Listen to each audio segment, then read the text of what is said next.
The Empress Returns, by Iowa Forever. Chapter 1.18, War Zone Caesarea, The Mare Broken, Part 1. Lord Marcos, Matthias replied evenly. I thought you had returned to Ultramar.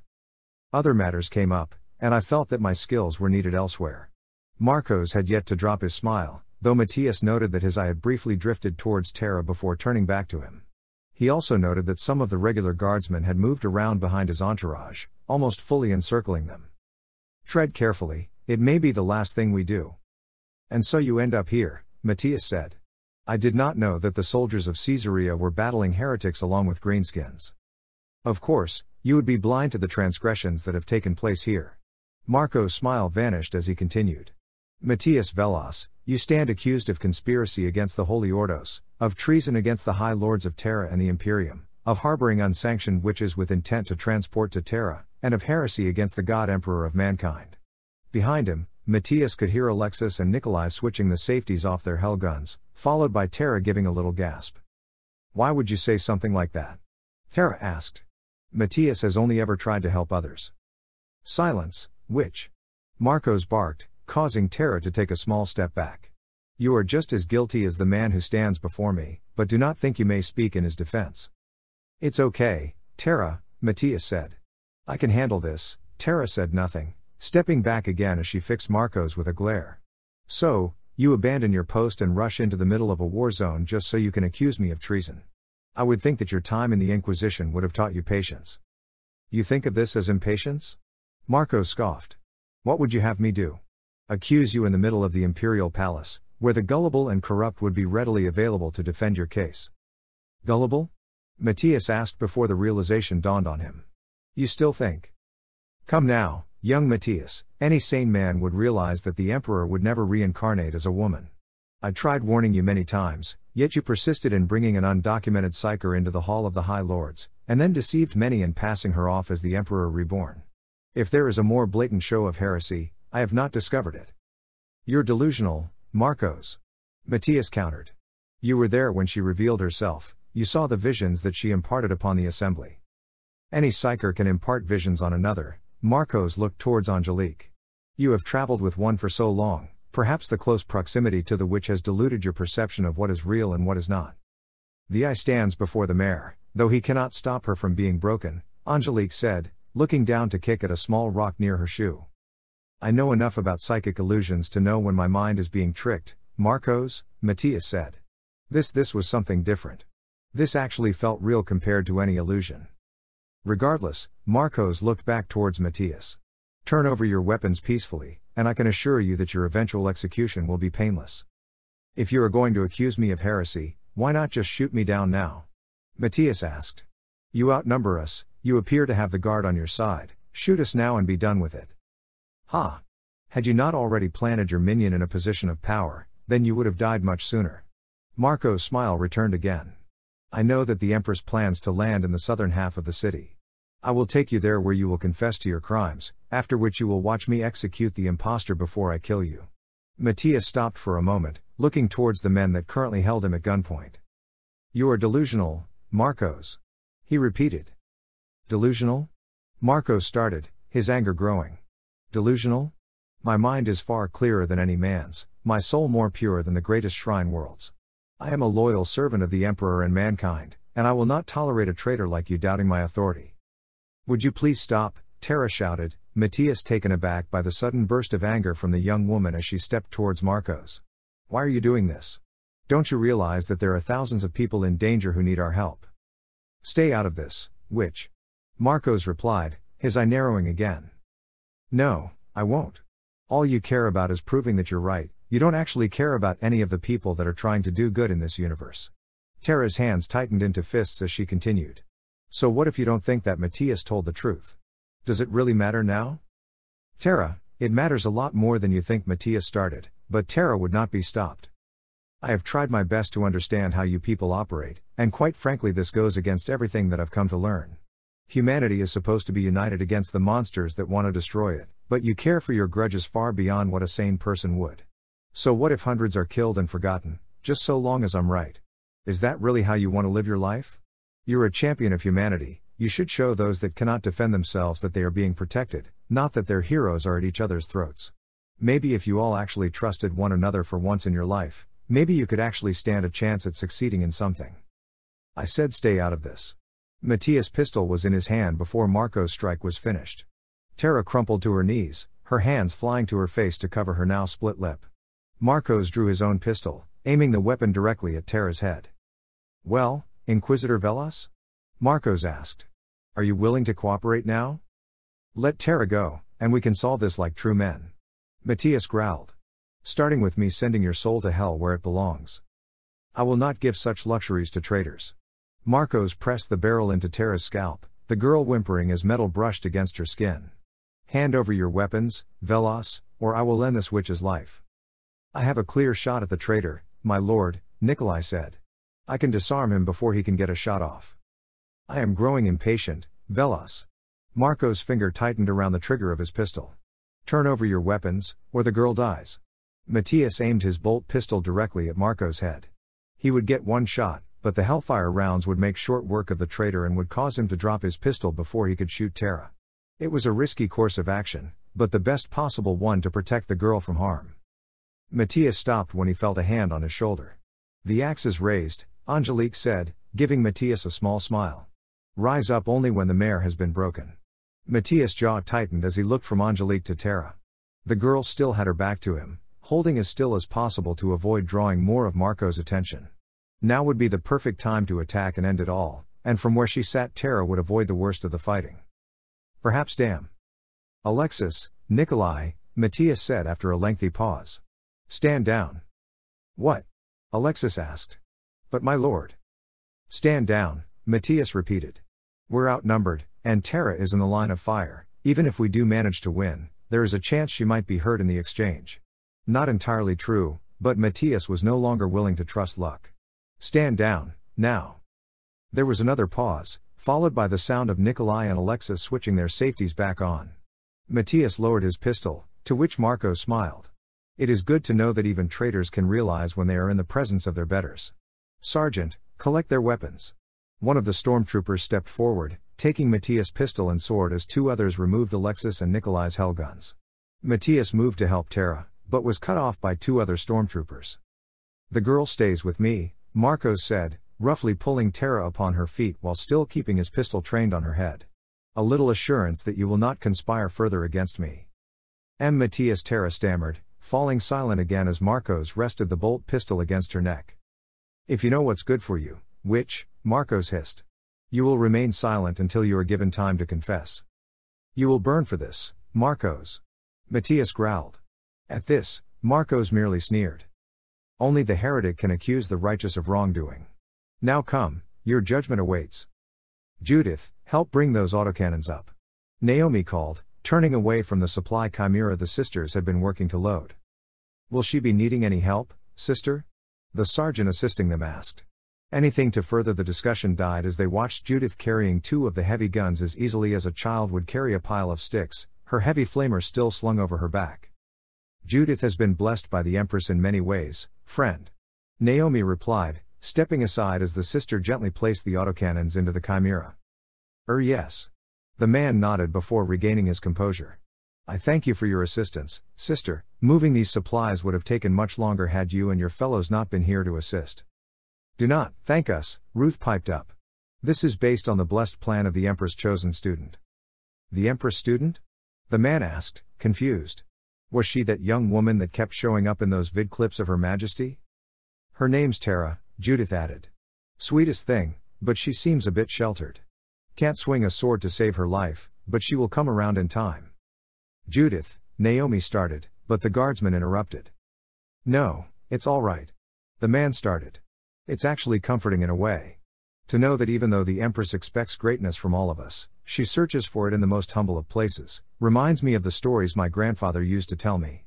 The pious sister within Naomi had thought of a reply, that the Empress' greatness and power was far beyond that of most mortals. It would be a perfect reflection of all she had been taught as part of the order, but from her experience watching over Tara, perhaps there was more truth to the old stories than the bombastic sermons of the ecclesiarchy.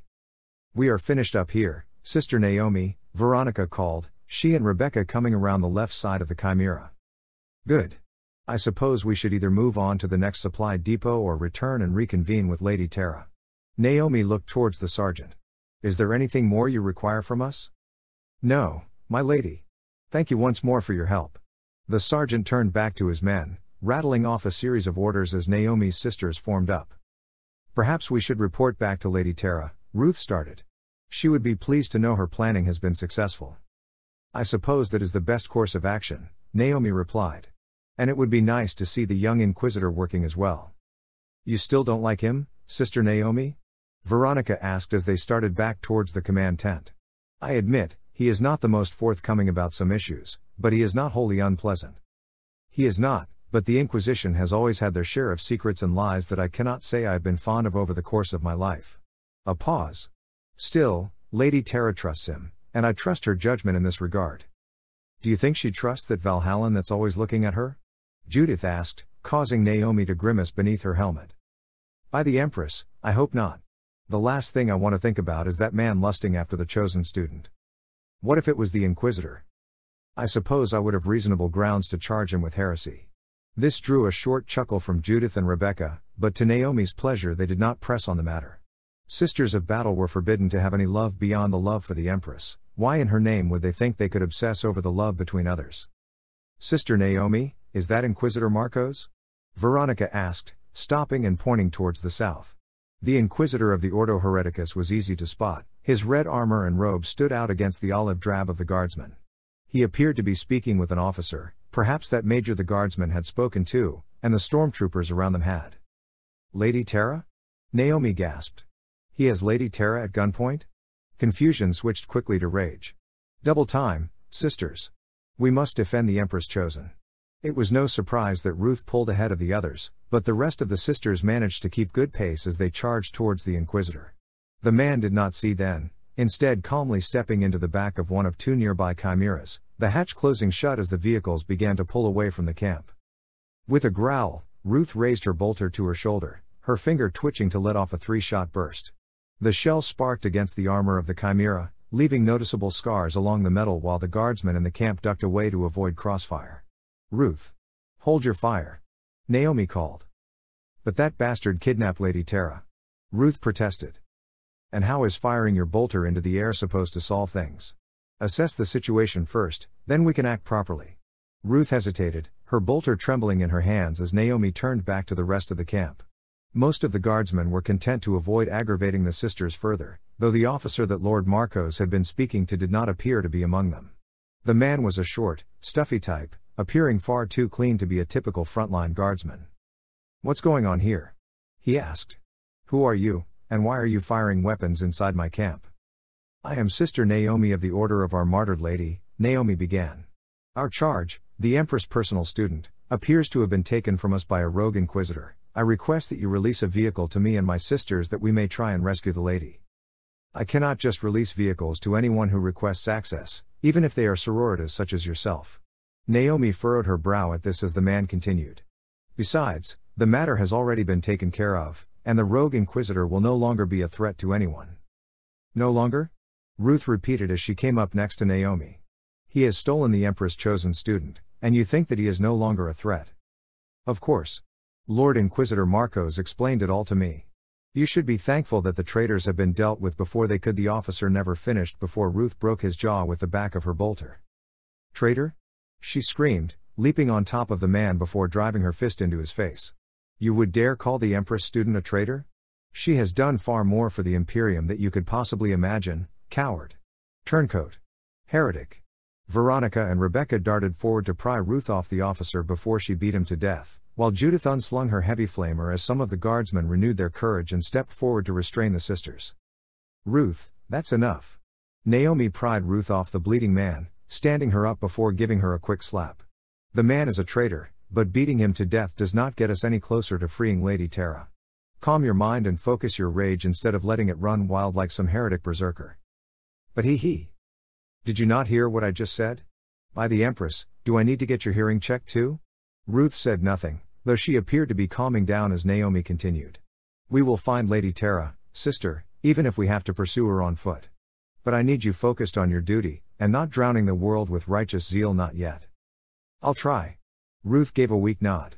Naomi would have said more, but it appeared that the confrontation had attracted more attention, this time in the form of a taller officer in a blue greatcoat. "What's going on?" he asked. "Pardon, sister, but why does my major look like he was hit by a Lehman Russ?" "I suppose you are the commander of this division?" Naomi asked. "Well, yes," the man replied. "But that does not really answer my question. You should know that your man here turned over the Empress student to a rogue inquisitor, who believes that she and her fellows are traitors of the highest order." The officer seemed to grow pale at this, stepping back slightly as he regarded the injured man. "Is this true?" he asked. The major could not speak for himself, but some of the other soldiers gave quick nods of affirmation. The officer's worry quickly shifted towards anger. "Damn it, I spent a goodly fortune proving that this isn't some hoax, and this is how you repay me? I'd haul you to the commissars myself if matters were not so urgent right now. I am certain you will handle his punishment properly, but my sisters and I need to catch up with the traitor before he can bring further harm to the student and her companions." There was a pause as the officer's expression shifted again. "I can provide you a transport of some kind," he started. "But I cannot spare men for a full rescue mission. The Greenskins have started a major assault from the north and south, and we must redeploy to make sure that the aliens are contained. You'll have to save her on your own." "We have faced more challenging missions," Naomi replied. "Do what you can, and may the Empress guide your path." The officer nodded, turning back towards the command tent while two other guardsmen helped the injured major back to his feet. Naomi turned back to her sisters before speaking. "They could not have gotten very far," she said. "We should be able to catch Marcos before the orc attack can possibly reach their position." The sisters nodded, though Ruth's scowl had returned once more. "Is there something that you wish to say, Ruth?" "Nothing more, Sister Naomi," she started. "Perhaps I acted a bit rashly, but understand that I would die before I would see Lady Tara injured." "I'm sure we all would, Ruth," Naomi replied. "I'm sure we would." Twilight's lip ached, but otherwise had stopped bleeding. Not that it gave her much comfort, with her hands chained behind her back while she remained surrounded by Marcos and his men. Matthias and the others had been put in another vehicle, and she remained uncertain if they were still even following Marcos' group at this point. As if to add insult to injury, Marcos had taken Twilight's sword, the weapon dangling from his waist as if to taunt Twilight as to how hopeless she was. Once more, Twilight was cut off and alone. "You don't have to do this," she mumbled, speaking only to cut the silence within the vehicle. "What does it take to get you to stay quiet?" Marcos asked. "I should have had you gagged before bringing you here, at least it would keep you from trying to sway me from my righteous cause." "Creating division among people is righteous? If you would only speak to the Empress about your concerns." "Your Empress is a liar who has deceived far too many, but the Imperium will be saved from Matthias' delusions." Marcos looked towards Twilight. "This is not the first time some heretic has come forth claiming to be the Emperor reborn. The last one I believe was killed by the Inquisition sometime in the 41st millennium, though with the Emperor's ascension shortly thereafter I imagine that some data may have been lost." Marcos was using circular logic again. Twilight might not have been able to fight him physically, but she could at least attack him from there. "So you think that a massive conspiracy to deceive thousands through simple lying and manipulation, without anyone else letting slip that it's fake, and somehow manage to bring some of your greatest heroes under its influence, is more believable than the idea that she really is the Emperor? Psychers are well known for their ability to control minds. I am sure they would have found a way. And, wouldn't some others have figured it out as well?" Twilight raised an eyebrow. "Maybe someone who wanted the Empress dead tricked you into thinking she was not who she said she was, and now you're putting your god's life at risk because of some other being's desires." Marcos did not hit her again, but it was clear he wanted to. "You are trying my patience, witch," he growled. "Doubt my purity again, and I will leave your corpse to rot by the side of the road." Twilight said nothing, but she could feel the vehicle decelerating, the squealing of treads against concrete filling the interior. Maybe they took Marco's threat literally, the small, more irrational part of Twilight's brain thought. "My lord, the road has been blocked." A voice chimed. "What do you mean, the road has been blocked?" Marcos demanded. This was marked as a main supply route. "It appears that some of the buildings have been damaged during the fighting. The rubble is too much even for the dozer blades to handle." Twilight watched as Marco's frustration grew further. Muttering to himself, the Inquisitor stepped onto a nearby bench and opened a top hatch, looking out at what Twilight assumed was the obstruction. With Marcos distracted, Twilight began to twist her hands around in her restraints. It was a technique Pinky had taught her about for slipping out of hoofcuffs, part of a failed escape artist trick she had tried for one of her parties, according to her, and hopefully the same basic principle applied across species and dimensions. She even summoned a small bit of her power to strengthen and protect her hands as the metal dug against her skin. The Inquisitor did not go lightly on the restraints, but ever so slightly Twilight could feel them begin to give way the more she struggled. The soldiers in the vehicle did not appear to notice, still facing forward even as Marcos continued dealing with the obstruction. He would not be distracted for much longer as he finished directing his troops, but the work Twilight had done would be enough that she could continue to struggle and eventually break free before the man brought her to Celestia. Escaping him would need some more work. Twilight continued with her struggle, but was momentarily distracted by the sound of engines overhead. These did not sound like the engines of Imperial or Tau craft she had encountered. If anything, they sounded a few magnitudes louder. Though, with the way that sound tended to carry when an object drew closer. Twilight had no more time to think on the matter before the vehicle shook violently, Twilight yelping as she was tossed about in her seat. Her restraints did loosen, but they would leave some significant bruises along her wrists once she broke free. Incoming. Twilight had only enough time to duck before the vehicle shook again, followed by several massive holes punching through the side armor of the vehicle. Twilight, Marcos, and a few others were able to dodge the shrapnel, but the man seated next to Twilight could only jerk about as a large round punched through his armor, chest, and eventually back. She fought back the urge to gag as blood washed down the dead man's chest, collecting in a small puddle around his boots. This was what war was like in the Imperium. Fighting changelings did not lead to such dismemberment. Damned greenskins, Marcos bellowed. They cannot understand what they are costing me. Driver, get us out of here now. Panic overtook reason, and Twilight flushed her power into her wrists. There was a pop as the restraints burst apart, Twilight not even bothering to check her wrists as she sprinted towards the rear hatch. Another burst of her magic tore the door from its hinges, Twilight sprinting out into the street heedless of the warnings from her captors. The street was filled with chaos. Besides the two vehicles Marcos had led, there were a number of small installations dotting the side of the road, quad-barreled guns blazing. Overhead, a flight of crude, red-painted aircraft swooped down on the humans below, smoke pouring out of every possible pipe and hatch as they strafed the plaza. Twilight ducked again as chunks of rock the size of her forearm were blasted from the pavement, some of the shells catching humans as they ducked for cover and tearing through them like they were wet paper. Twilight started running as one stricken aircraft corkscrewed out of the sky, spiraling down until it slammed into the ground next to the second vehicle. The tank lifted up from the explosion, tumbling back several yards before coming to a rest in a mangled heap. Matthias! Twilight screamed, stumbling forward a few steps towards the wreck. He could escape, he and his men were trained in this sort of thing, they would be able to get out and get to cover. Twilight would not be left alone. A gunshot rang out, the shell exploding next to Twilight. She whipped around to see Marcos and a few of his men, the Inquisitor leveling his pistol at her. Stop, witch, he bellowed, firing another round that Twilight barely dodged. Panic took over once more, and she found herself scrambling around rubble and other refuse in her effort to escape the Inquisitor and his men.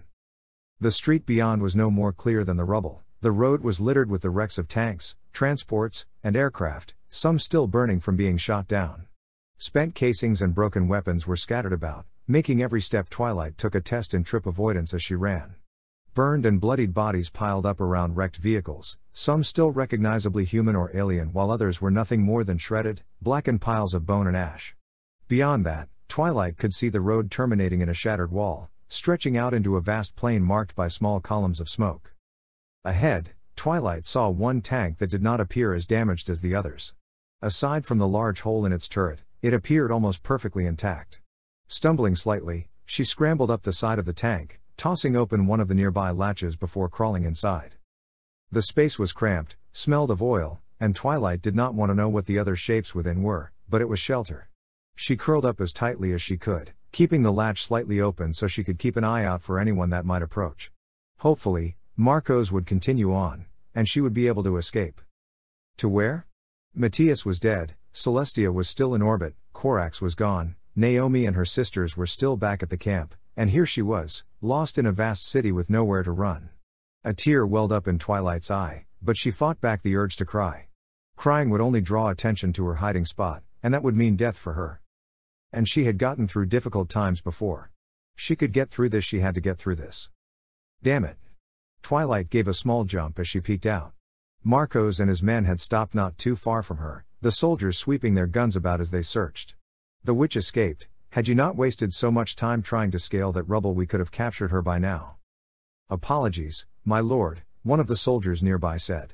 She will not escape us again. I will have your head if she does, Marcos growled. Search the area. She cannot have gotten far. With that the soldiers spread out, keeping their guns at the ready for any sign of trouble. Twilight crouched down, doing her best to stay out of sight and keep her breathing controlled as the men drew close. There was a pause, Twilight closing her eyes as the soldier reached to open the hatch. Before he could, though, there was a torrent of gunfire from outside, followed by a mess of indiscriminate shouting. This was drowned out by a bellowing roar of Wog, and Twilight ventured a peek outside. Marcos and his soldiers had pulled away from their search as a band of about 30 orcs came barreling towards them. They were just as Matthias Notes had described them, big, green, armed with a variety of rusty axes, cleavers, machetes, and guns. The biggest one was armed with a massive chainsaw hazardly bolted to a long piece of pipe, and as its fellows tore through the soldiers it made a beeline straight for Marcos, roaring as it drew back with its weapon. You will not defy me, Xenos filth, Marcos yelled, raising his pistol as he drew Twilight's sword from his belt. The greenskin was not slowed in the slightest, sweeping his weapon in an upward arc towards Marcos' torso. The strike was enough to lift the Inquisitor off his feet, his gun and Twilight's sword dropping to the ground as they were knocked from his hands. At first, Marcos' armor held, the whirring chainsaw only created a cascade of sparks as it scraped along the metal. But soon metal gave way, a cloud of red splattering the orc before Marcos was flung aside, landing on the ground in a heap. The beast stepped forward, stopping only to stomp on the sword, before bringing his weapon up and driving it into Marcos' back, the Inquisitor flailing for a bit before falling still. Chuckling, the orc reached down and grabbed Marcos' head, giving a sharp twist to rip it from what remained of the man's torso. Twilight sank down into the ruined tank as the alien raised the head in triumph, his fellows bellowing with him as he impaled it on a shoulder spike. They roared several more times before charging off down the road, leaving Twilight alone with the sound of distant gunfire. Now, alone and surrounded by death, Twilight wept. Chapter 1.19, War Zone Caesarea, The Mare Broken Part 2. Matthias only had scant seconds to brace himself before the bomber slammed into the Chimera. The transport probably could have survived a direct strike, but the thousands of pounds of explosives the orcs loved to strap to their planes would be more than enough to break open the Chimera. Matthias' armor prevented his restraints from snapping his arms as the Chimera was upended, though it would not do him much good against getting smacked around inside the hold of the tank. Matthias' vision blurred for several moments, and try as he might he could not force himself through the darkness. He lingered, waiting for some sign that he was still alive. Slowly he came to, finding himself lying rather far away from the tank, Nikolai and Alexis standing guard while Bianca and Angelique looked to him.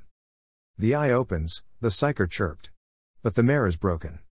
Easy, my lord, Bianca said, gently easing Matthias into a seated position. Give the stimulant some time to work, you could black out again if you are not careful. I don't have time to take this easy, he mumbled, though there was nothing to be gained arguing with the Hospitaller. The others? Most of Marco's men were killed when the Chimera was hit, Bianca replied. The others did not live long enough to stop us from escaping. Marcos? Matthias tried pulling himself back to his feet, but nearly rolled over before Bianca steadied him. Terra? Where's Terra? We do not know, Bianca said. I fear Marcos may have taken her further into the city once the attack started, but maybe she was injured before that could happen. Matthias' blood ran cold. Suddenly, the fatigue from getting knocked out had dissipated. We need to find Terra and get her back to safety, he said. And if we're lucky, we can make sure Marcos pays for his crime. Bianca nodded before passing Matthias his sword and pistol. Matthias took them without another word, starting forward while the others formed up behind him. The first Chimera was in no better shape than the last. Beyond being merely riddled with bullet holes, a glancing hit from a bomber had blown a large chunk of its side off, smoke and fire pouring from a ruptured fuel tank. A few surviving stormtroopers were pulling their comrades from the wreckage, oblivious to Matthias' group approaching. More importantly, neither Marcos nor Terra were present. Complications always complications. You there? Matthias turned to the nearest survivor, leveling his bolt pistol once the man spotted him.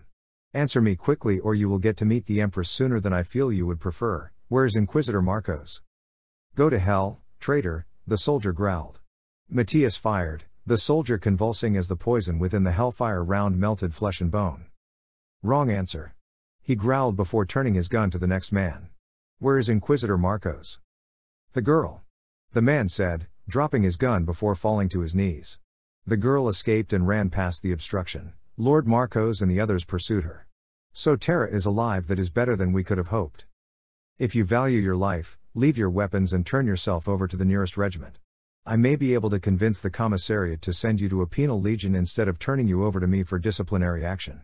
The man nodded weakly, detaching the power pack of his weapon before starting off down the street, gaining speed until he was out of sight. You could have killed him and saved the galaxy a little more trouble, my lord, Nikolai said. I'll save the bullets for the greenskins. We have more pressing matters anyway. With Terra lost in the city and Marcos in pursuit, we'll need to make up for lost time before either he or the orcs find her first. Sir? Alexis started, raising his hellgun to his shoulder. I think I found Marcos. Matthias followed Alexis' gaze, blinking as he saw Marcos, or rather, his head impaled on the shoulder spike of a massive orc knob. The beast let out a roar before it and its followers charged down the pile of rubble towards the humans below. Focus fire on the smaller ones, Matthias shouted, drawing his sword as he and the others drew back. I'll take care of the knob. Angelique? The eye sees all, but those that fall from the light are blinded by its presence. Angelique raised her hands, the air twisting around her as she delved into the warp. The effects were not immediate, but soon the orc's charge had slowed ever so slightly. The greenskins stumbled more, banging into one another and tripping over the broken ground in their rush to reach Matthias and his fellows. More importantly, they exposed weak points in their armor more readily than before. Brilliant blue beams raced forward as Alexis and Nikolai fired, going for single high-powered last bolts to better overcome greenskin resilience. Several orcs toppled over dead, while others merely charged forward despite sections of their arms and torsos having been blasted off by the Valhallans. Matthias strode calmly forward, firing his bolt pistol into the charging knob. The Hellfire rounds did not have the sheer penetration power of the Hellguns, but the force from the bolt pistol and the corrosive acids would certainly slow the beast's charge even more. The orc drew its big choppa back, the chain axe's roar matched only by the bellowing of the greenskin. Matthias did not need to roar his own challenge. He had the might of the Empress behind him. Matthias ducked left, into the potential arc of the knob's strike. As the beast swung its weapon, Matthias ducked down before squeezing off one of the last 2 rounds left in his bolt pistol's magazine, acid splattering against the greenskin's hide. Matthias lunged forward, his blade stabbing up into the orc's upper torso before punching out through the beast's shoulder. The power field flickered as Matthias pulled outward, severing the orc's arm at the shoulder and causing the chain axe to drop uselessly to the ground. The greenskin roared in outrage as Matthias twisted around and fired his last shot into the beast's knee, causing the orc to keel over. As the beast thrashed about, Matthias switched his grip on his sword and stabbed down into the greenskin's neck, blood splattering across his gauntlet as he twisted the sword about to sever his opponent's head. As the knob slumped forward, Matthias turned about to catch the next orc before its attack could connect. The greenskin's momentum could not be slowed, the alien slamming into Matthias and driving him back. Fortunately, being barreled over by the orc brought Matthias out of the arc of the choppa. Matthias twisted his hand around and slashed, ripping a shallow gash along the orc's side in his efforts to get away. The orc bellowed and brought the axe down, the armor protecting Matthias' shoulder cracking slightly from the force. Matthias whipped his blade around, the sword cutting the top of the orc's skull free from the bottom. As Matthias kicked the body back, he retreated and loaded another clip of Hellfire rounds into his bolt pistol before taking stock of the situation. Many dead orcs littered the battlefield, though both Alexis and Nikolai were currently locked in melee with the beasts. Alexis grappled with the greenskin for control of his hellgun, while Nikolai had pounced on one of the aliens before viciously driving his combat knife into the orc's throat.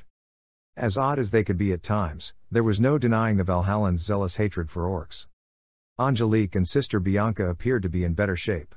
3 orcs had charged the Hospitaller and her charge, but psychic power swirled around the two as they dodged every swing and lunge from the greenskins.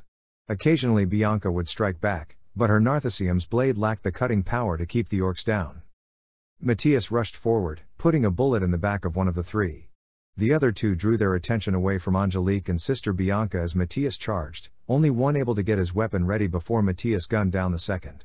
The Inquisitor's first strike chopped the orc's machete in half, and the second split the beast open from head to hips. "The eye need not worry, for the flower descends from the tree," Angelique said, twisting her hands around to provide more support to the Valhallans.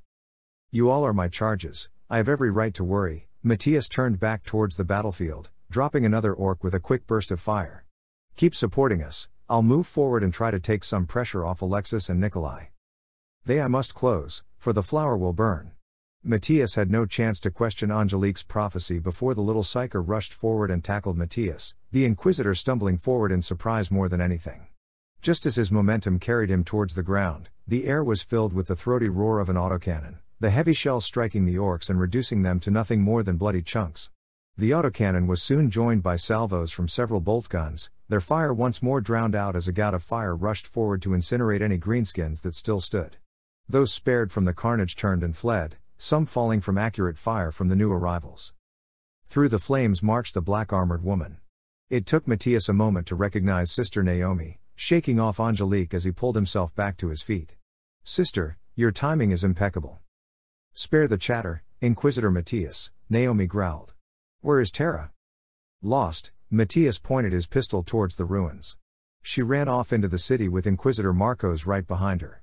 Unfortunately for us, the orcs appear to have killed Marcos. I don't know about Terra." Naomi bristled, but said nothing more as Matthias continued. "We cannot spare any more time discussing this. You brought reinforcements?" "Only one Taurox, the guard needed all other vehicles to prepare for the orc attack." Naomi turned slightly, drawing Matthias' attention to where the rest of her sisters were assisting Matthias' henchmen recover from the battle. "I swear by the throne, though, we will be more than enough to save Terra from these Xenos." "No doubt." Matthias stepped towards his followers. "The sisters will take point, Alexis and Nikolai, cover Angelique so she can help them locating Terra. We draw close to the corpse of the wolf, yet the mare will not climb." Angelique chirped, stepping closer to the sisters to Ruth's visible discomfort. Judith and Rebecca had already started to scale the rubble, pausing only to make sure there were no orcs charging up the other side to meet them. Taking up the rear was the Imperial Guard Taurox the sisters had been provided. While not always as reliable as the more common Chimera, its autocannon would do wonders against the orc's tough physique, and its suspension could help in scaling the rubble pile. Matthias scurried up the rubble to make room for the transport, the Valhallans flanking it as it continued up and over to the next road. The orc attacks had certainly left their mark, with dozens of ruined Leman Rus and chimeras littering the street. The sisters slowed their pace as they walked among the wreckage, sweeping their bolters back and forth in preparation of an ambush. Angelique all but skipped behind them, the air around her shimmering slightly with every step she took. "And you are sure your psyker can find her?" Naomi said once Matthias and the others caught up to them. "Angelique's divination is far more accurate than any other psyker I've met, save perhaps the Empress herself." Matthias replied. "She may appear lost, but I have known her long enough to figure out what she is saying most of the time." "My friend might be my enemy," Angelique sang. "The gods laugh, but the light is not extinguished, even if it is hidden from the mare. Forgive me if that does not raise my confidence, Inquisitor." Naomi quickened her pace, joining her sisters as they continued their sweep. There was silence among the group, save for the rumbling of the Taurox's engine, before Sister Rebecca called from ahead. "Sister Naomi. I spotted something by that Leman Rus." Both Matthias and Naomi jogged over to where Rebecca pointed. Scattered across the road were the remains of Marco's stormtroopers, the headless corpse of the Inquisitor lying in two pieces not too far away. Matthias stopped as he saw the shattered remains of Terra's sword, the hilt having been kicked a little closer to the group. Matthias stowed his sword before picking up the hilt, turning it over a few times in his hand to inspect for further damage. He paused when he heard a series of expletives that he did not know Sisters of Battle were taught. He looked up to see Ruth kicking at Marco's corpse, the sister apparently trying to break his body into even smaller parts. Matthias watched her for a moment before Ruth stopped and looked up at him. "I was only pausing to try and destroy his body," she mumbled. "After we find Terra," Matthias said as he clamped Terra's broken sword to his hip. "Believe me when I say that we all admire your devotion to the Empress, sister." Sister Ruth merely nodded, but was kept from speaking when Angelique called out. "Within the corpse of the wolf," Angelique repeated, walking over to the Leman Rus and cocking her head to one side. "Little mare, the eye has seen you." "Hello?" came a muffled, somewhat choppy reply. Everyone present snapped their heads towards the wreck, with Sister Bianca being the first to approach and open one of the hatches. "Terra?" she asked, peering inside. There was a pause before Terra lunged out of the hatch, pulling Bianca into as tight a hug as she could manage. "Sister," she sobbed. I thought you were dead. I saw the plane hit, and..." "It's all right, Terra," Bianca whispered, stroking Terra's hair as the younger woman sobbed. "Just let it all out. Everything will be okay now, Terra." Matthias watched as the Hospitaller comforted the Empress student. Battle shock was nothing Matthias and the others had not seen before, but seeing Terra sobbing like this, Matthias was not sure what to feel. Confusion? Pity? For the first time in many years, Matthias was at a loss. Is she injured? He said finally. A few bruises, nothing a few days of rest can't heal. Bianca called back. Good. Get her onto the transport. Bianca nodded, turning to help Terra out of the wrecked tank. Matthias turned back towards the waiting Taurox. Guardsman. My lord? There was a pause before a bearded man appeared out of the top hatch. Vox, your command center. I want a message relayed to the fleet of the situation, and I want a Valkyrie transport ready and waiting for when we return. As you command, my lord. The man closed the hatch, and there was a pause before the faint sound to static could be heard from within the Taurox. Static that was soon drowned out by a very familiar war cry. Lord Matthias, we have orcs. Alexis called. No, Terra stammered, pulling back inside the Lehman Russ. Of course, the greenskins always have to intrude. Matthias pulled away from the transport. Charging towards them was a mob several dozen strong, a rickety truck lurching behind them. The greenskins barely bothered with their guns, rushing forward to try and catch the humans in melee. Sister Naomi, stall them until we can get Terra onto the Taurox. Judith. Naomi barked. Sister Judith all but skipped forward, stopping only to plant her feet as she raised her weapon. Ah, Frederick finally gets to play. She sang. Come right up, he plays a bit rough, but he's quite eager to get to know Xenos and heretics. There was the briefest of pauses before a curtain of white flames roared out at the greenskins, the pavement beneath them blackening from the intense heat. The orcs had no chance to cry out before they were incinerated, even the most enraged hesitating as Judith swept the flamer back and forth across the battlefield. I guess she really did have the Empress bless it with a kiss, Naomi murmured. Never mind. Kill the Xenos. The other four sisters stepped forward, staggering themselves to get the best field of fire. Matthias watched as the sisters fired, their controlled burst overlapping so perfectly that there was not a single place the orcs could run without getting hit.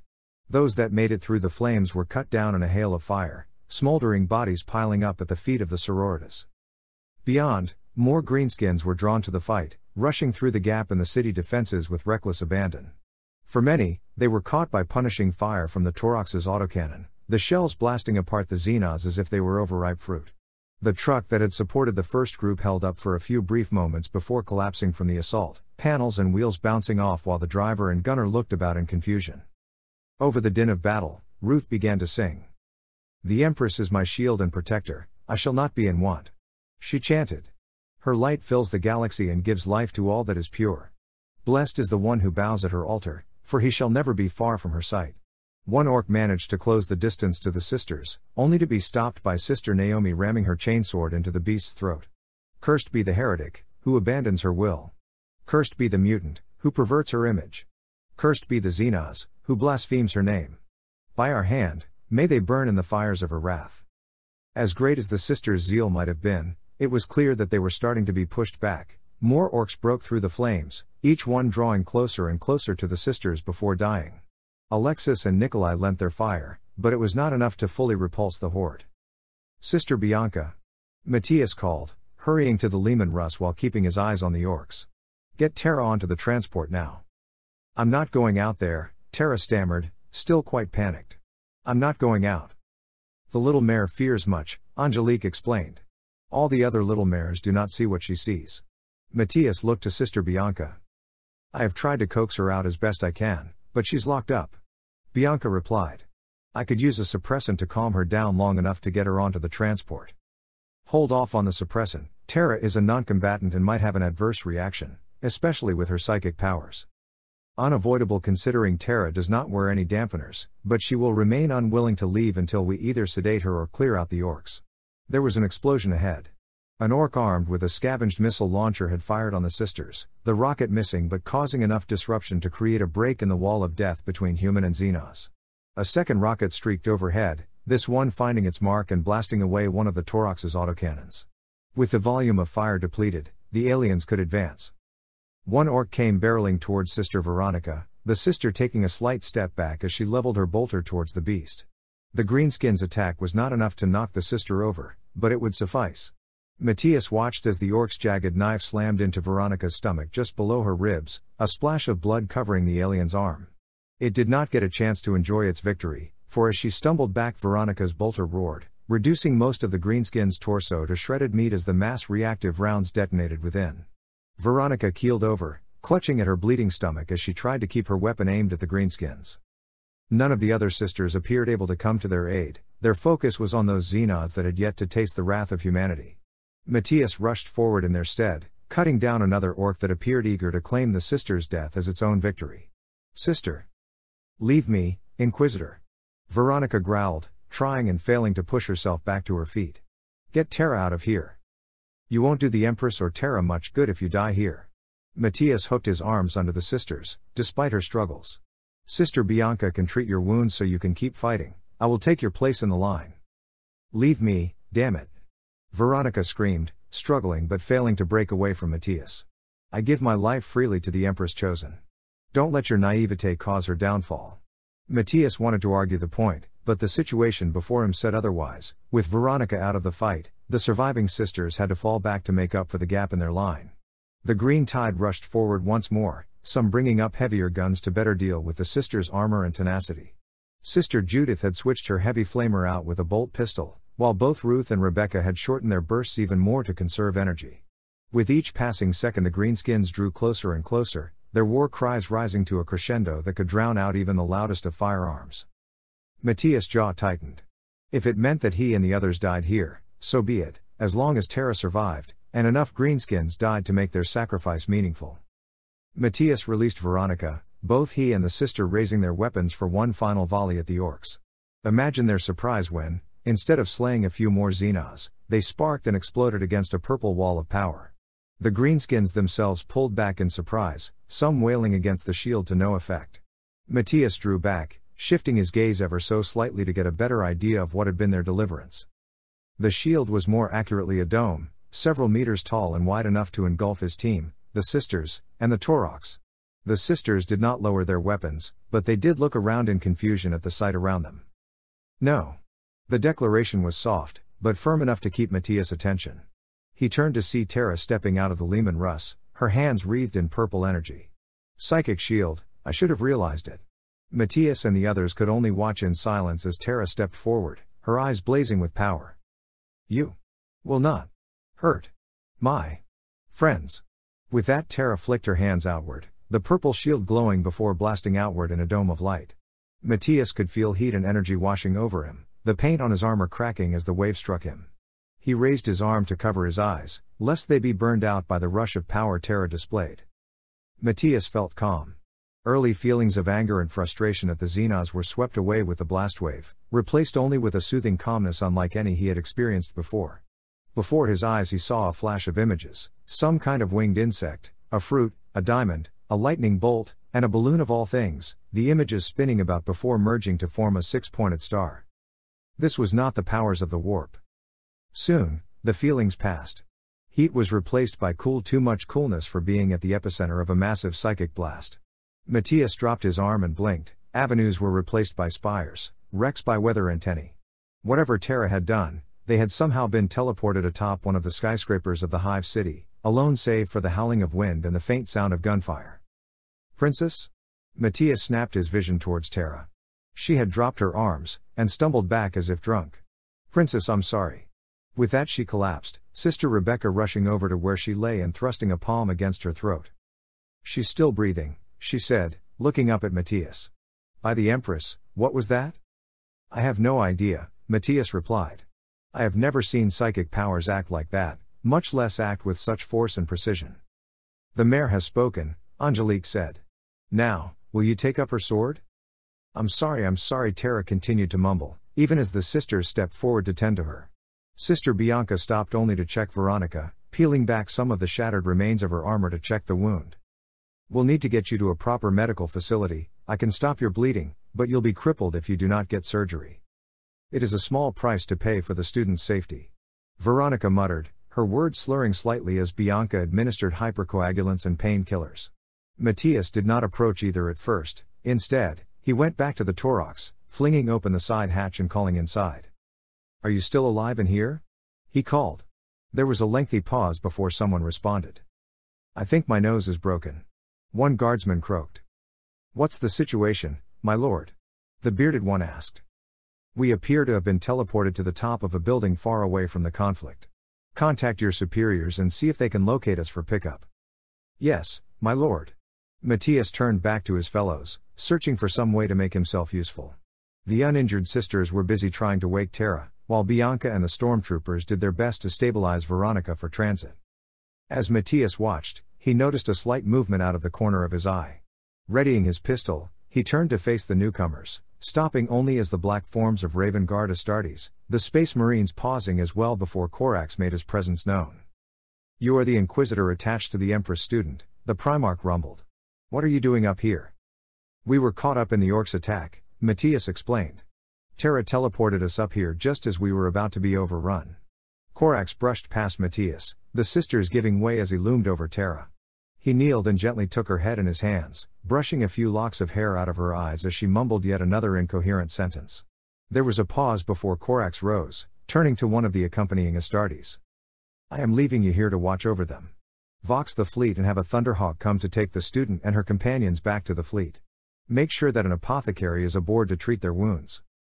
Yes, Lord Corax. The Space Marine nodded as Corax turned back to Matthias. You have done well to guard Terra, young Inquisitor, he said. I can see now that she is in good hands. I am sure that you over-exaggerate, Lord Corax, Matthias replied, trying and failing to meet Corax's eyes. I never exaggerate on such matters, Inquisitor. With that, Corax strode towards the edge of the building, gracefully lifting off with the rest of his sons in tow. Only when he was gone did Matthias allow some of his tension to ease. They had survived the onslaught, somehow. But one question lingered in Matthias' mind as he looked over his shaken but unbroken group. What are you, Terra? Chapter 1.20, War Zone Caesarea, Wrath of the Morning Star. Celestia calmly strode toward the center of the battleship, a squad of her companions following close behind. The battle in space was over. Strike cruisers and other escort craft were busy mopping up what remained of resistance, pounding the Orc fleet into scrap that not even the Greenskins could use. Troop transports and other landing craft were already descending into Caesarea 4's atmosphere, while heavier battle barges and cruisers moved in to provide orbital strikes when needed. Celestia would be using a more direct method to reach the enemy. Status update, she said as she strode into the main alcove, several squads of her companions having already assembled. The Xenos have started a major push from the north, one of the leading custodes said. Lord Corax has ordered the Minotaurs to deploy in force in the south to hold the rest of the Greenskins there, but we lost contact with him soon after. Most likely he is moving to strike the northern thrust. The Greenskins spotting a Primarch there may confuse them enough to cause a split in their forces. Celestia replied. And our forces on the ground? Several armored and infantry regiments have moved forward to stop the attack, but they are hard pressed. Even with our reinforcements it might be some time before the front can stabilize. That then is where we will make our presence known. 3 squadrons will accompany me to strike against the Greenskins, the rest will deploy to the south to assist the Minotaurs. The leading custode nodded before Celestia stopped in the center of the room, her companions forming up in a loose group behind her. Have you located the main command post for the guard's defenses? We have. A nearby console lit up, displaying a map of Caesarea's main hive. Lord General Kessna's headquarters is in Sector 230, near the main industrial road. The Greenskin presence is lighter in that area, but that may just be to throw off our focus. Alert them that I will be arriving shortly. In the meantime, deploy yourselves towards the heaviest of the fighting. I shall bring up our reinforcements for the main assault.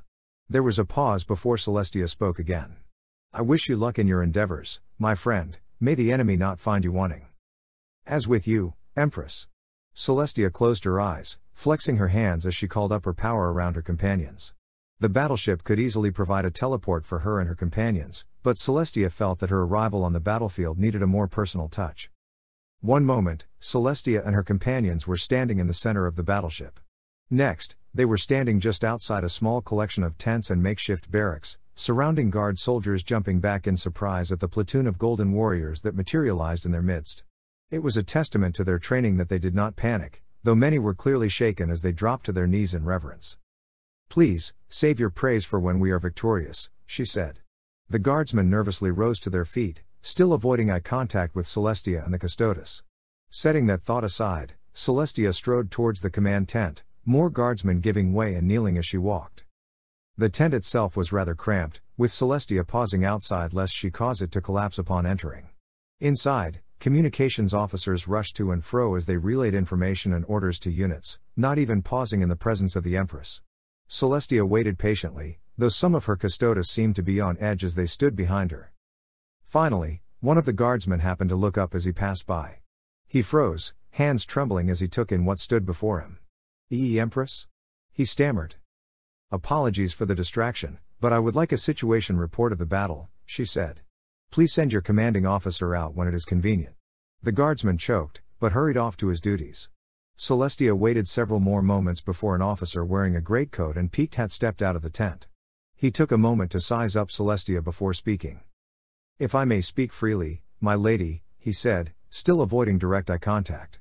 But I honestly thought that Murillo and the others were trying to make a fool of me when they told me the Emperor had returned as a woman. You would not be the first to question that fact, Celestia said. But that is a matter for another time. Now, what is our status at the front? Troubled. Kesna leaned back into the tent, barking for a map and table to be brought out. Celestia stepped back to give the guardsmen some room. The attack in the south is obviously a feint. The Orc warlord, Skullcrusher, has a custom Titan-class vehicle that it uses to lead attacks, and my reconnaissance sweeps have detected it in the north. Is it possible that the beast may have placed it there to draw our forces away? She asked. The Orc is cunning, but not that cunning. The general looked down at the map. Unfortunately, it also has a fondness for hit and run attacks against our lines. I only have 3 armored divisions, 2 mobile infantry divisions, and 3 artillery units remaining to block the attack in the north. The Orcs outnumber us by several orders of magnitude, even with your reinforcements. The Orcs do not have the most powerful psyker to have ever lived on their side. Celestia countered. Very true, but even then many guardsmen and Astartes will be seeing their last battle today. There was a pause as Celestia studied the map. The 2 million guardsmen she did have could be enough to blunt this attack and perhaps roll back the lines significantly, but even the best laid plans would incur horrendous casualties and stall her crusade several months, while most likely drawing in more Orcs to the system. And I thought merely using my powers were rusty. What of these fortifications here? Celestia asked, pointing towards a space between the main road and the projected path of the Orcs' attack, where a line of trenches and bunkers had been drawn. We initially used it as a defensive line, but the Greenskins somehow managed to flank us. I lost 2 infantry regiments before artillery and bombing forced the Xenos back. We have not had the men to move and retake the position. We do now. Celestia stepped back. I will lead our forces to that point and fortify. Even an Orc can realize when its forces are in danger of being flanked, and my presence may be enough to draw the main brunt of the attack. If all goes well, I will slay this Skullcrusher while the rest of your forces attack from the rear and crush the Greenskins. That is a risky move.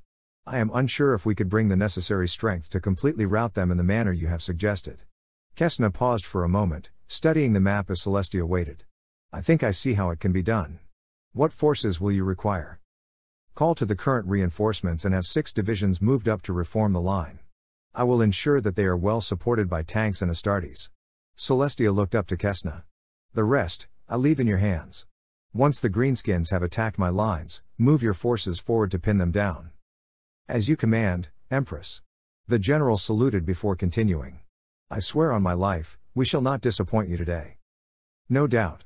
Relay my orders, and I shall conduct our forces to the battle. General Kesna saluted once more before ducking back into the tent, barking orders while Celestia stepped away to contact the fleet. News, Empress? The voice over the Voxcaster asked. I will be taking a force up to a defensive line due east from the city, she said. Have the Imperial Fists deploy forces to prepare the line, and make sure that the rest of my companions are ready to arrive on my command. As you command, Empress. A brief pause. You shall not find us wanting in this coming battle. Battle? Celestia chuckled. If all goes well, we will win this war before the day is done. Celestia could have teleported to the line, but marching at the head of the Imperial Guard column, with her custodes following behind, would act as a most proper boost to morale and trust. The journey was arduous for many, as Orc attacks and Imperial counterattacks had all but destroyed many of the side roads and paths that they could have taken to the line. Still, the Guard pressed on, smashing through whatever obstacles might have stood in their way en route to the enemy. Ahead, Celestia could hear sporadic bursts of gunfire. Upon cresting the first of a few artificial hills, she saw that it came from the Imperial Fists digging in along the line. The burning wrecks of a few Orc flyers dotted the field along the line, felled by a Dugan Stalker flak tank. Tactical and Devastator Marines had spread themselves along the line as best they could, waiting for any sign of Orc presence beyond their scout vehicles. The line itself was almost a mile long, with two trenches running almost parallel to one another. The trench line bent almost halfway along its length, heading towards the northwest and what Celestia guessed would be the main line. Most of its pillboxes had been bombed, but there remained quite a few gun nests and deeper pits to use for heavy weapons and tanks. Yes, this will be quite useful. Quickly now, I want all heavy weapons ready in 10 minutes. She called. Tanks and mechanized forces will stay in the rear in the event the Orcs attempt to flank us or overwhelm the first few ranks. All others shall come with me. There were shouts of confirmation as the guard began to split up, a large number of infantry and heavy weapons teams forming up behind the Custodes as they approached the trenches. The Imperial Fist spotted Celestia as she approached, one climbing out of the trench and hurrying to her as she drew close. "Apologies, Empress, for our lack of preparation," the Space Marine said, bowing slightly. "Orc air attacks have slowed some of our fortification efforts, but we are making do." "I understand." Celestia bade him rise as she continued on. "At the very least, we know that the Greenskins are alerted to our presence. All that remains is that we created enough of a distraction that their warlord commits himself to the attack." "Of course, Empress." The Imperial First replied. "Your orders?" "Assist the guard in setting up their heavy weapons, and continue with your fortification efforts. I will anchor the front line." The Astarte nodded, breaking off to relay Celestia's commands. It took little effort for her and the Custodes to skirt the edges of the trenches, moving up until they reached the lip of the first trench. The second trench had been dug into the side of a gentle rise, giving the second rank a better field of fire without risking them blowing one of their comrades' head off. For a rather makeshift defensive line, it was surprisingly solid. Whether that was fact or not would have to be seen once the Orcs attacked. As Celestia waited, she reached out into the warp, opening her senses to the world and the people on and around it. The guard in the north were holding well against the Greenskins, though with each passing second she could feel one life after another winking out of existence. To the south, the Minotaurs had hit the Orc diversionary force, the full might of the chapter sweeping through the Greenskins with grim resolve. But perhaps most troubling, Twilight was nowhere to be found. Even as she probed deeper into the warp, the light of her student was hidden from her sight. She should be fine, Celestia thought. The Sisters and the Inquisitor should keep her from harm. She recalled her soul, focusing her attention forward as she scanned the horizon. In the distance, she could see a cloud of dust and smoke moving towards the position. Greenskins, it was not the full might of the WOG, but a decent-sized warband being destroyed would draw enough attention for now. Celestia unhooked her sword from her hip, twisting it slightly in her hand before she activated it. Mystical flames raced up and down the blade, her armor shimmering with light from the slightest movement. Soon, she could start to make out the outlines of the enemy. The warband was a fair bit larger than she had first guessed, with dozens of lesser Orcs supported by tanks, bikers, and a few medium-sized walkers. No sign of the warlord's Titan, though, that would require a little more than a meager defensive line to attract. "Destroy the vehicles," she said. "That should slow the Xenos down a bit." Astartes and guardsmen relayed her order, dozens of voices echoing down the line as las cannons and missile launchers were prepared. The Custodes spread out a bit, as was their style of independent fighting, not a single one making a sound as they prepared to receive the charge. As the Orcs sped up to close the distance further, the Imperium struck. Dozens of las cannon shots sliced through the air, blue streaks of light flashing as they found their targets. Two of the enemy trucks exploded outright, flipping over as they disgorged their occupants into the dirt. Frag missiles struck among the bikers and those Orcs on foot, deadly shrapnel cutting easily through the Greenskins' makeshift armor. This drew a roar from the Orcs, the cloud of dust following them growing as they continued to speed forward. Celestia cleared her mind, raising her talon hand towards the enemy. There was a brief pause before the very air before her exploded in warp flame, currents of fire engulfing the horde. Their screams of pain and anger died in an instant, leaving behind only charred piles of ash and scrap metal to mark that there had ever been Greenskins standing at that point. Still, more continued onward, waving their weapons in the air as they closed with the human who dared strike down their fellows in such a manner. Celestia took a few steps forward and unleashed another torrent of warp flame. Though the Orcs were more prepared for the attack, many more were struck down by her power. By now, they had close to range of their crude weapons, some slowing only so they could open fire on the Imperium line. The humans and Space Marines replied in kind, thousands of bullets, bolter shells, and las bolts flying through the air as man and Xenos clashed on the plains of Caesarea. Celestia and her Custodes continued forward. In the battle of man and beast, she was beyond them. Celestia swept her sword around, flames racing above her head as she prepared for another strike. Under normal circumstances she would have merely launched her attack, but to inspire terror and draw attention she needed a bit more theatrics in her approach. The flames briefly took the form of a great eagle before rushing downward, many orcs turning to run before they were engulfed. The ground beneath her cracked from the force and heat, steam rising up and wafting around her until a faint halo had formed.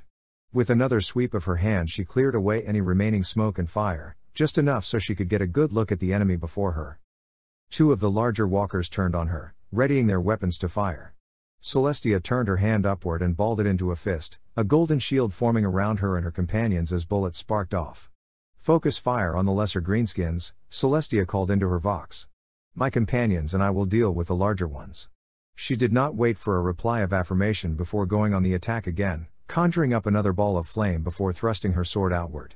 The ball shifted to a bright lance, the beam punching a glowing hole straight through the nearest walker with ease. The walker staggered before exploding, shrapnel and pieces of orc scattering everywhere as Celestia turned her attention to the next. Just as the second walker tumbled to its doom, Celestia saw the reorganized greenskins rushing forward. She called away her flames, drawing her sword back and bracing for the charge while her companions brought their guardian spears forward. These orcs did not even bother with shooting, blindly rushing forward in search of enemies to kill. "Companions, to me," she called. "Show these Xenos the true might of humanity." There was a pause before the air between the orcs and Celestia shimmered, just as another full squad of Custodes teleported onto the battlefield. Armed with storm shields and swords, the Custodes leapt into the greenskins, bowling over several as they cut their way through the mob. Celestia and the others pushed forward, eager to join their brothers in battle against the enemy.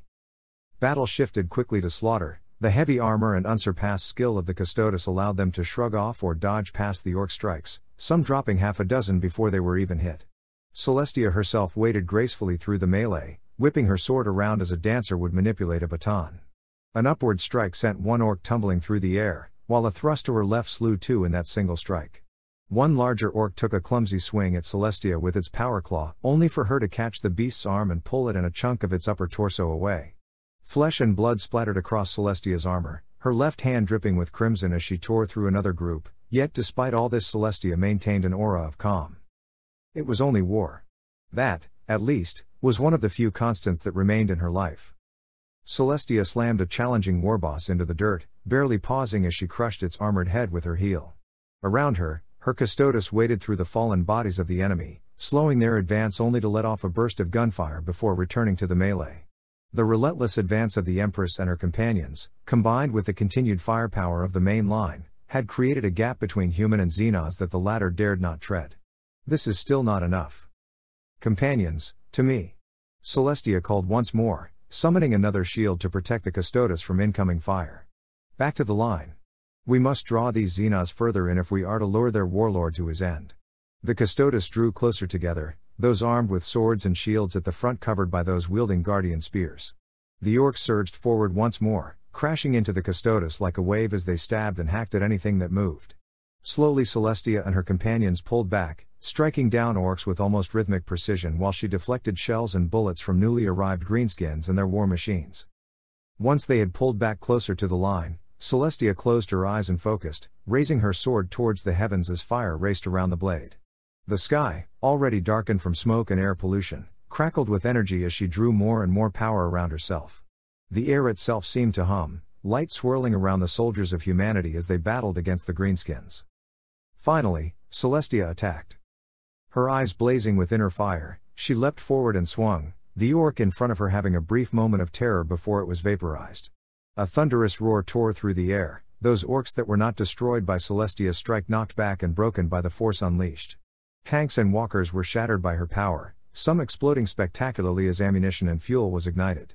Dozens of orcs dropped their weapons and ran, only to be cut down by vengeful humanity or burned in the holocaust of the Empress' wrath.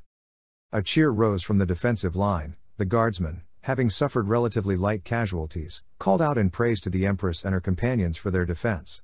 Some shouted curses and jeers at the retreating enemy, while others chanted hymns and prayers of victory. This continued for several minutes before Celestia raised her hand. "The initial skirmish is ours," she said. "Now, let us see if the orcs wish to continue the fight."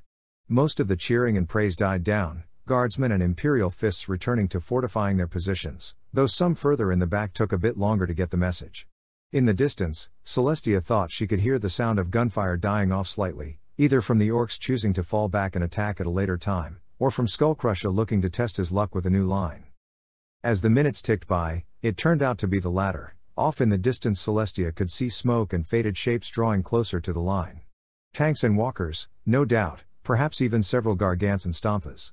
A larger one, equipped with 2 massive saws and a belly-mounted cannon, appeared to be leading the charge, void shields and other energies crackling around it. Skullcrush's vehicle, no doubt. Celestia briefly released her power, burning away whatever residue remained from the previous battle, and as the rest of the line prepared she took a moment to survey the oncoming horde. I could risk a lance from this range, perhaps destroy the Gargant before it closes the gap further. The distance is troublesome, and I might not have the focus to construct a shield when the greenskins retaliate. Celestia's thoughts were interrupted by a roar from overhead. Glancing up, she could see dozens of crimson and black aircraft streaking across the sky, billowing clouds of smoke trailing after them as they swooped down to attack. From above. Down. Celestia constructed another shield, this one sufficient enough to cover a large portion of the defensive line, but the orc speed meant that at least some of the bombs and gunfire would reach the line. The trenchworks were rocked by explosions, shrapnel raining down on the guardsmen and space marines like snow. Celestia's shield flared as shells burst against it, the Empress wincing slightly from particularly hard hits. As predicted, some managed to break through the shield and strike the soldiers beneath, with only a few bits of armor and mangled bodies to mark that the crater had once contained men. The Stalker tank's cannons blazed as the Space Marines tried to cut down some of the orcs, a few straggling bombers spiraling out of the sky from direct hits. The air assault passed, Celestia straightening up as she readjusted her shield. The Gargants had drawn back slightly, readying their massive guns to fire on the Imperials. Before them, another horde of greenskins came bounding forward, these ones shielded by mechs and psychers providing shields and illusions for their followers. I will need to drop the shield for just a moment to strike the enemy. Prepare yourself. Celestia refocused, the shield flickering for a moment before vanishing, as if on cue. Thousands of bullets and heavy shells hurtled towards the Imperials, deep gashes tearing through the line and the soldiers therein. The Astartes were able to weather the attack more easily, but even they could not stand up under the punishment from orc gargants. Just as the Stalker belched fire from a direct hit, Celestia finally focused her power enough and attacked once more. 3 arcs of golden lightning raced forward, zigzagging across the sky as they reached out for the walkers. Weird boys and mechs tried to raise their defenses to redirect the attack, but any that did found themselves cooked from within by the sheer psychic might. Finally, the bolt struck the Gargants, 2 punching deep through their targets while the leader convulsed as lightning arced around its body. Finally, the left Gargant shuddered and collapsed, crushing dozens of tanks and greenskins beneath it, while the right glowed before exploding in a massive cloud of smoke and fire, the shockwave forcing even Celestia to take a small step back. The center Gargant, though, seemed unharmed save for its pace being less certain and its weapons stuttering much more than usual. More energy crackled around it, and Celestia prepared to launch a more powerful attack against the walker before it could right itself. The walker, though, had served its purpose well. Behind Celestia, among the trenches and bunkers, the air began to shimmer with power. The soldiers therein had little time to react before orcs teleported in, dozens of boys and meganobes eager to slaughter the human defenders. At the center was a massive brute, heads taller than a dreadnought and clad in heavy armor forged from the ruins of countless Imperial tanks and walkers. With a wicked cackle he set upon the defenders with his followers, slicing through flak and power armor with the 2 Astartes-sized circular saws strapped to his wrists. Celestia turned, and saw Skullcrush's rampage through her lines. "Hold the horde, I will rescue our forces from the enemy," she called to the nearest custodes. The merely nodded in acceptance as they drew themselves forward, spears and swords ready to receive the rest of the greenskins. Celestia, meanwhile, whipped her sword around as she charged, sprinting as she prepared to jump on the warboss and his followers. Skullcrusher, however, spotted her as she advanced. With another chuckle he raised his left arm, aiming a pair of scavenged battle cannons at Celestia. Celestia raised a smaller psychic shield as Skullcrusher fired, massive shells as big as a man's torso smashing against the shield. The first was deflected with little difficulty, but the second scored a hit against the edge of the shield, leaving just enough force to knock Celestia back. Celestia pulled herself back to her feet, just as Skullcrusher ordered his meganobes forward to deal with the interloper. Like their warboss they were also armed with massive kill saws, the blades caked with blood both old and new. Is this what you come against me with? Celestia asked, bringing her sword up in preparation for the attack. As far as being mocked, I have faced much worse. The first knob swung at Celestia, who merely stepped back and severed the Xenon's arm with a simple parry. As that greenskin fell away, another stormed forward and rammed the kill saws into Celestia's arm, sparks flying as the blades tried to slice through her armor. With a twist she swung her sword around again, disarming the beast before she split its skull with a downward strike. The third did not even get the dignity of facing her blade, Celestia channeling only a small portion of her power and popping the greenskin's head like an overripe melon. The others balked for the briefest instant as their comrades were killed, giving Celestia enough time to shift her stance and prepare for their next round of attacks. The knobs charged forward again, this time 2 of them striking out at the Empress. Celestia deflected the first, while the second left another gash in her armor as the saws scraped against it. A punch from her clawed gauntlet knocked away one greenskin, while the second saw its next strike deflected by Celestia's sword. Celestia kicked out, snapping the orc's leg back before a second strike eviscerated it, but in doing so the first greenskin struck again, though once more it failed to penetrate her armor any more than a few superficial scratches. Celestia reached forward and grabbed the meganobe by the head, squeezing until it was crushed beneath her fingers. That left only Skullcrusher, and the warboss was no longer amused. Celestia braced herself as the orc came charging forward, arm cannons blazing and one hand drawn back to crush the human before him. With a grunt Celestia absorbed the strike as best she could, her heels digging deep trenches in the dirt. She channeled her powers once more, releasing a bolt that should have crippled the greenskin with little issue. However, the strike did little but fizzle against the greenskins. How? Celestia had little time to consider the implications before Skullcrusher pulled back, slamming his forearm into Celestia's stomach and knocking her to the ground. Celestia crafted another shield, Skullcrusher's killsaw bouncing off as she pulled herself back to her feet. With a snort she charged forward, swiping with her talon first to draw the greenskin's attention. As Skullcrusher allowed the talon to scrape across his armor, Celestia lunged forward with her sword, pouring more of her energy into it to slice through the beast's defenses. While whatever psychic defenses the orc had dampened some of the strike, Celestia still found a gap and felt her sword plunge deep into the enemy's hide. Skullcrusher howled in pain and reeled back, giving Celestia enough time to draw back for another strike. Skullcrusher lunged, Celestia darting to her right to dodge the attack. She sliced upward, splitting the orc's gun in half but failing to break through his armor. She struck again, sparks flying as killsaw and power sword clashed against one another as the two combatants tried to force each other back. They broke away, Celestia sweeping her blade towards Skullcrusher's head as the warboss drew back to deliver another gut punch. Celestia channeled the warp, intent on increasing her strength tenfold for the upcoming strike. With a cry she attacked, her sword blazing as it sliced through armor and buried itself deep in the warboss' shoulder. Unfortunately, it did not have enough force to fully pass through, and Celestia could only brace as the orc struck her again. The attack caused her to stumble back slightly, but not enough to indicate a major strike. Wrenching her sword free of the warboss' shoulder, the two backed off to size up one another and the battle around them. The Imperial lines were crumbling under the weight of the attack. The Custodes still held, but with the Empress distracted orcs were beginning to slip around their lines and into the trenches. The Imperial fists stepped forward to intercept, their armor and weapons shielding the guardsmen from certain death as they fell back to the second line of defense. But relief was approaching. Over the warboss' shoulder Celestia could see black shapes cruising through the sky, no doubt Korax and the Raven Guard en route to relieve her group. Dispatch the greenskin, then rally the others. Celestia brought her sword up in a guard position, circling about as she waited for Skullcrusher to attack. The beast let out another war cry, dozens of orcs around him echoing in response as they pressed against the Imperials. Celestia said nothing, sliding her foot back as Skullcrusher came barreling towards her. The orc struck like a train, but Celestia bracing herself with the warp merely caused the two to crash against one another. Skullcrusher slammed killsaws and fists into Celestia, while she held him at bay with psychic shield after psychic shield. She tried to retaliate with strikes of her own, but the orc's size and relentlessness made it difficult to maneuver. Beyond, Korax and the Raven Guard struck. The Primarch barely broke stride as he charged into the fray, slicing through greenskins with ease in his push to reach Celestia. Not even those knobs that Celestia had missed were enough to slow Korax, flailing helplessly before he cut through them. Celestia broke away from Skullcrusher, deflecting the warboss killsaw with her talon. As she did so, Korax leapt onto the beast, stabbing his lightning claws downward towards the greenskin's head. The orc bellowed again, thrashing his massive bulk around and tossing the Primarch aside. Korax! Celestia called. The greenskin is blocking my powers somehow. Find a way to break through and I will finish this battle. Corax said nothing, swiping at Skullcrusher once more to draw the warboss' attention. Skullcrusher snorted and struck, knocking Corax back with a shower of sparks.